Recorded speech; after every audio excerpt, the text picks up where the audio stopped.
اسی طرح جو ہے اب آئیے عشر ذوالحجہ کی طرف جاتے ہیں اور اپنی بات کے خاتمے کی طرف جا رہا ہوں کہ یہ تو پوری باتیں میں نے لے لی، اب وہ 10 دن کے بارے میں ہم بات کرتے ہیں. عشرہ ذوالحجہ جس کو کہتے ہیں مطلب فرسٹ 10 days آف ذوالحجہ، حج کے مہینے کے پہلے 10 دن. ان ایام کی بڑی فضیلت ہے، یاد رکھیے. پہلے ذوالحجہ سے لے کر یوم النحر مطلب 1 تاریخ سے لے کر 10 اور 10 کے دن ہم کیا مناتے ہیں؟ عید مناتے ہیں، یاد رکھیے. بقرعید جس کو کہتے ہیں عام زبان میں. ٹھیک ہے، تو یہ 10 دن کی فضیلت کیا ہے اس کی طرف ہم بڑھتے ہیں. تو ذوالحجہ کے پہلے 10 دن کی فضیلت کے تعلق سے نبی اکرم صلی اللہ علیہ وسلم فرماتے ہیں، صحیح بخاری کی روایت ہے، غور سے سنیے کتنی فضیلت ہے ان دنوں کی جس کو ہم بہت ایزی، بہت آسان اور بہت معمولی سمجھتے ہیں. حدیث کے الفاظ ہے، ذوالحجہ کے ابتدائی 10 دنوں کے مقابلے میں دوسرے کوئی ایام ایسے نہیں جن میں نیک عمل اللہ کو ان دنوں سے زیادہ محبوب ہو. مطلب ذوالحجہ کی پہلی 10 تاریخ میں جو اعمال انسان کرتا ہے اللہ کو اتنے پسند ہے کہ اتنا پسند اللہ کو باقی دوسرے دنوں میں کیے گئے اعمال محبوب نہیں ہیں. صحابہ کرام نے عرض کیا اللہ کے رسول صلی اللہ علیہ وسلم کیا جہاد بھی نہیں؟ تو فرمایا اللہ کی راہ میں جہاد بھی افضل نہیں ہے. مطلب اتنا افضل ہے اس مہینے میں اعمال کرنا کہ ایک آدمی عام دنوں میں اگر جہاد بھی کرے تو ان دنوں میں کیے گئے اعمال کی برابری نہیں کر سکتا. تو آپ نے ہاں جہاد بھی نہیں سوائے اس مجاہد کے جو اللہ کی راہ میں نکلے، جان بھی لے جائے مال بھی لے جائے، جان بھی چلی جائے مال بھی چلی جائے، وہ زیادہ افضل ہے، باقی کوئی عمل افضل نہیں. مطلب ذوالحجہ کے پہلے 10 دن میں آپ جو عمل کریں گے وہ عمل جہاد سے بھی زیادہ افضل ہے. صرف اس مجاہد کے مقابلے میں ہمارا عمل کم ہوگا ان 10 دنوں کا جو مجاہد جان مال دونوں لے کے جائے اور کھپا دے، مطلب ختم ہو جائے، ورنہ باقی سارے اعمال ان دنوں میں افضل ہے. تو گویا پتا چلا ان دنوں میں کیے گئے اعمال سب سے افضل ہے، یاد رکھیے سب سے افضل ہے.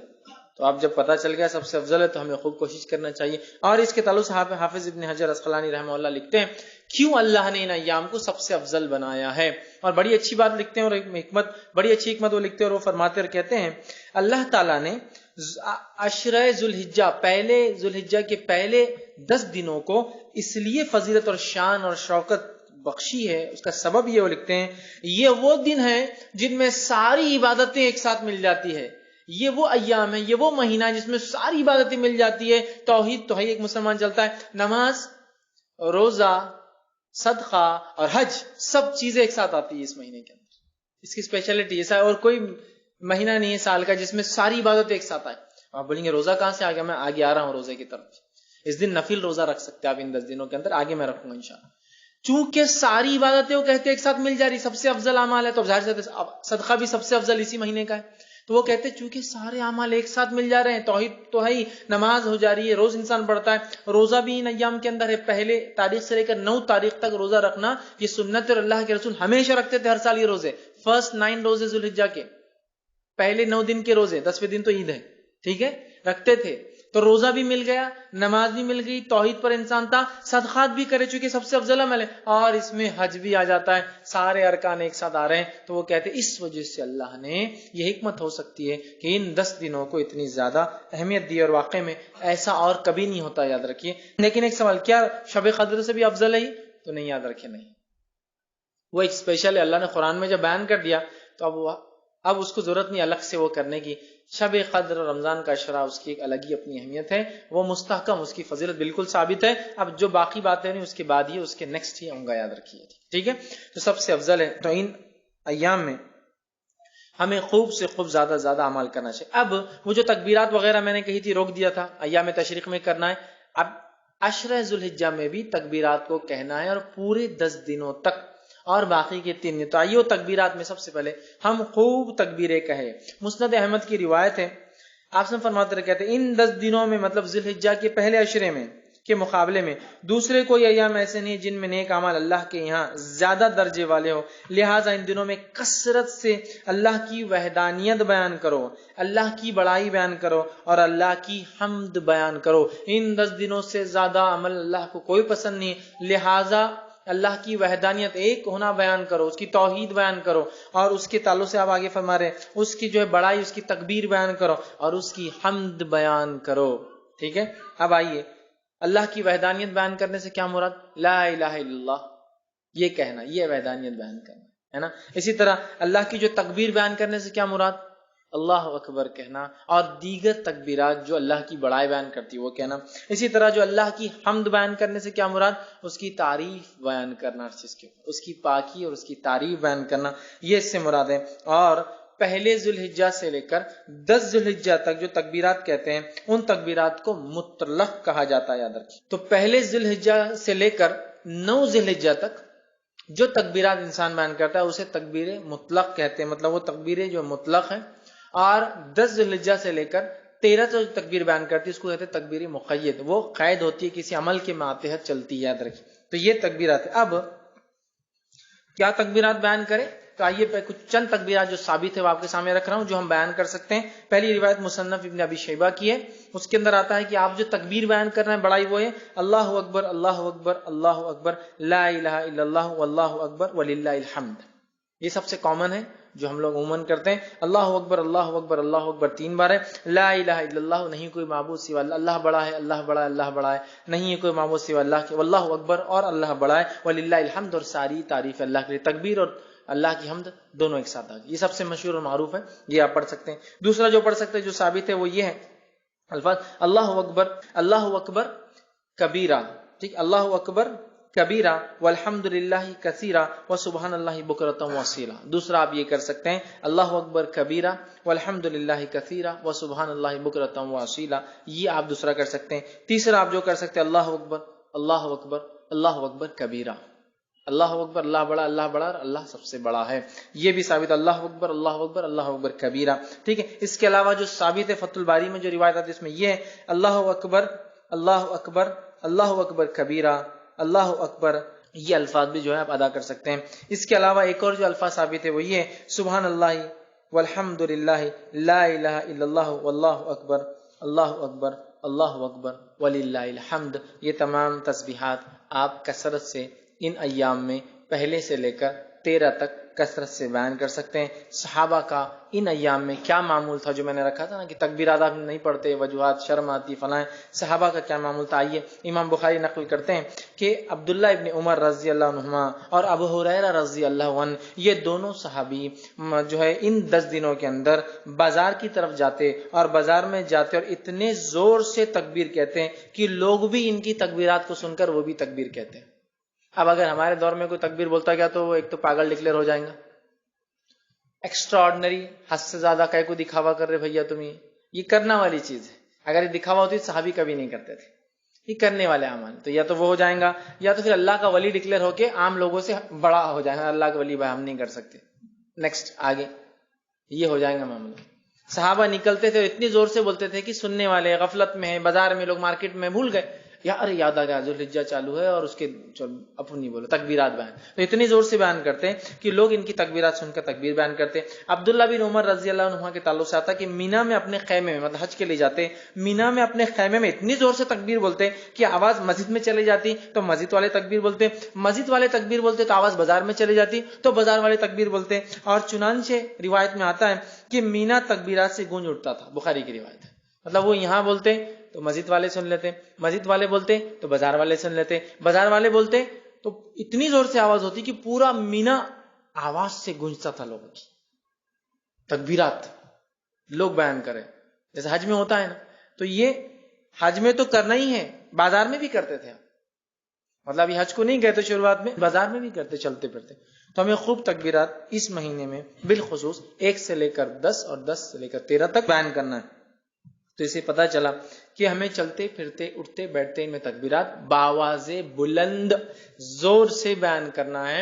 اور عورتیں چونکہ وہ زور سے نہیں کر سکتی تو وہ پست آواز میں ہلکی آواز میں اپنے گھروں میں کریں گی. ہاں اگر گھر میں غیر محرم کے سننے کے ڈر نہ ہو تو عورتیں بھی بلند آواز میں تکبیرات پڑھیں گی. سمجھ لیجیے گھر میں صرف محرم ہے، بھائی ہے، والد ہے، بچے ہے، سگے بھانجے بھتیجے محرمات، تو عورت تیز بول سکتی ہے. لیکن ڈر ہو کہ غیر محرم سنیں گے تو پھر پست آواز میں بولیں گے. لیکن عورت بھی بولیں گی، اور میں تو کہتا ہوں عورت ہی پہلے بولے تو پھر بچے بھی بولیں گے. بچے تو ماں سے ہی سیکھیں گے نا. بہرحال تو عورت بھی بول سکتی ہے. ٹھیک ہے. اسی طرح جو ہے تکبیرات کے علاوہ ان ایام میں ہمیں کیا کرنا ہے؟ تو ان ایام میں ہمیں روزے رکھنا ہے. کون سے؟ عشرہ ذوالحجہ، پہلے ذوالحجہ کے پہلے عشرے کی بات چل رہی ہے ہماری. اس میں کیا کرنا ہے؟ تکبیرات کے علاوہ روزے رکھنا ہے. نبی اکرم صلی اللہ علیہ وسلم کے تعلق سے آتا ہے، صحیح مسلم کی روایت ہے، مجھے اللہ تعالیٰ سے امید ہے کہ اس دن کا روزہ 9 ذی الحجہ، ایک سال پچھلے اور ایک سال اگلے گناہ کا کفارہ بنے گا. تو 9 ذی الحجہ کو تو رکھنا ہے، یہ غیر حاجی کے لیے، حاجی نہیں رکھیں گا.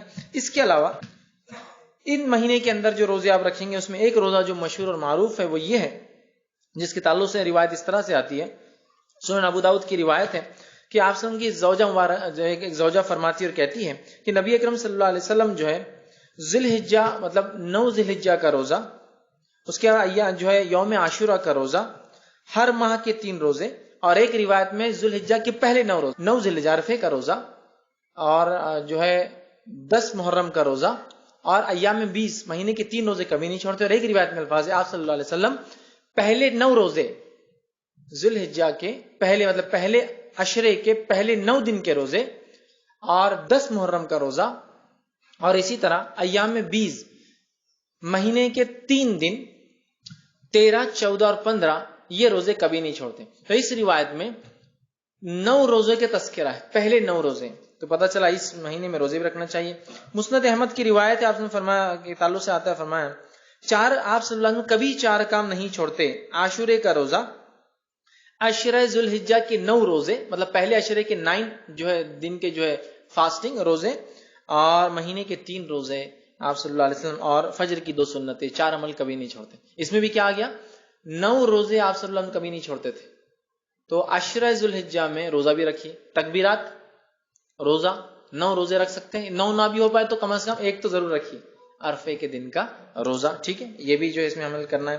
اس کے علاوہ چونکہ اس مہینے میں کیے گئے سارے اعمال افضل ہے، لہٰذا نفل نماز کا خوب اہتمام کرے. نفل نماز کے فائدے جو آتے ہیں صحیح مسلم کی روایت میں اس طرح سے آتے ہیں: اللہ تعالیٰ کے لیے اپنے سجدوں کو لازم کر لو، بے شک جب بندہ سجدہ کرتا ہے تو اللہ سبحانہ تعالیٰ کہ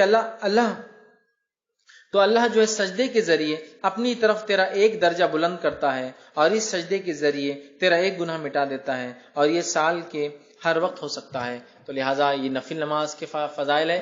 تو خوب ان مہینوں میں کیا کریں ہم؟ زیادہ سے زیادہ پہلے تو 9 روزے رکھنے کی کوشش کریں، کچھ نہ تو ایک نفل نمازوں میں اہتمام. فرض تو بہرحال کرنا ہی ہے، اس میں کوئی شک ہی نہیں ہے. نفل نمازوں کا کثرت سے اہتمام، اسی طرح تلاوت قرآن کا کثرت سے اہتمام، اس لیے کہ ہر حرف پہ 10 نے کیے، اور اس سے زیادہ کیا بہتر ہو سکتا ہے کہ ہم ذی الحجہ کے پہلے عشرے میں عمل کریں جو سب سے زیادہ افضل عمل ہے. تو آپ وہ کیجئے. صدقہ دینا، اس لیے کہ صدقہ ایک بڑا افضل عمل ہے، صدقہ بھی دیجئے، اس لیے کہ اس 10 دن میں کیے گئے عمل سب سے افضل ہے. لہٰذا خوب جو ہے صدقہ آپ کیجئے، اور دیگر جتنی نیکیاں ہو سکتی وہ کریں، اور بالخصوص گناہ کبیرہ سے اور حرام کاموں سے اپنے نفس کو بچائے. بالخصوص گناہ کبیرہ سے اور حرام کاموں سے اپنے نفس کو بچائے، اس لیے کہ محترم اور حرمت والے مہینوں کو پاس اور لحاظ رکھنا یہی ہے کہ اس میں ہم گناہ اور معصیتیں کام نہ کریں، نیکیوں میں اضافہ کریں. تو جہاں ہم نیکیوں میں اضافے کی میں بات کر رہا تھا اب تک، تو یہاں گناہوں سے بچنا بھی بہت زیادہ ضروری ہے، اس لیے کہ یہ ایام میں کیے گئے اعمال سب سے زیادہ افضل ہے. لہٰذا خوب نیکی کا اہتمام کرے،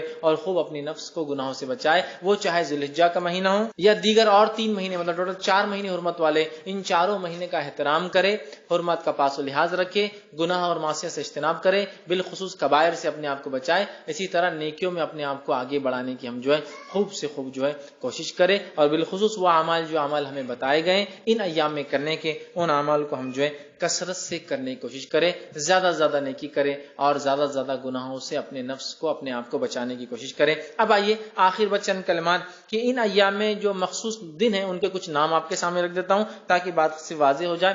جو ہے پہلے عشرے کو جو ذی الحجہ کا ہوتا ہے یا ذی الحجہ کا ہوتا ہے اسے کہتے ہیں عشرہ ذی الحجہ. تو عشرہ ذی الحجہ، عشرہ کا معنی 10 ہوتا ہے، تو عشرہ ذی الحجہ بولے تو بعد کے 10 دن یا آخر کے 10 دن نہیں یاد رکھے. جب بھی روایت میں آئے گا عشرہ ذی الحجہ تو معنی ہے پہلے 10 دن، فرسٹ 10 days. ٹھیک ہے.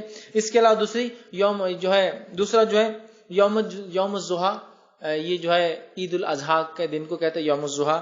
اسی طرح جو ہے ایک اور دن ایام معلومات، جو ہم نے ابھی دیکھا قرآن کی آیت میں جو ہے، جو سورہ حج کی آیت میں 27 میں، وہ ہے 10، 11، 12 اور 13. یہ ایام معلومات ہیں، ان کو ایام معلومات بھی کہا جاتا ہے. کہ ایام معلومات مطلب 10 ذی الحجہ، 11 ذی الحجہ، 12 اور 13 ذی الحجہ. اسی طرح ایام تشریق 11 ذی الحجہ، 12 ذی الحجہ اور 13 ذی الحجہ کو کہا جاتا ہے. اسی طرح یوم عرفہ 9 ذی الحجہ کو یوم عرفہ کہا جاتا ہے. اسی طرح یوم النحر یوم النہر 10 ذوالحجہ کو، عید کے دن. یوم النہر مطلب قربانی کا دن، خون بہانے کا دن. تو یوم النہر 10 ذوالحجہ کو کہا جاتا ہے، عید کے دن کو کہا جاتا ہے. اسی طرح جو ہے یوم الترویہ کہا جاتا ہے 8 ذوالحجہ کو، جب جو ہے حاجی جو ہے مینا میں جو قیام کرنے آتے ہیں. اور یہ بات جو ہے سنن ابو داؤد میں آتی ہے، تو اس کو یوم الترویہ کہتے ہیں، جو 8 ذوالحجہ ہوتے ہیں. تو یہ چند نام ہیں. اسی طرح جو ہے لیلۃ لیلۃ الحسبہ کہتا ہے، ایام تشریق کے بعد جو ایک رات آتی 14 کی، اس کو لیلۃ الحسبہ کہتے ہیں. تو یہ چند نام تھے جو ان دن میں ایام تشریق، یوم النہر، عید الاضحیٰ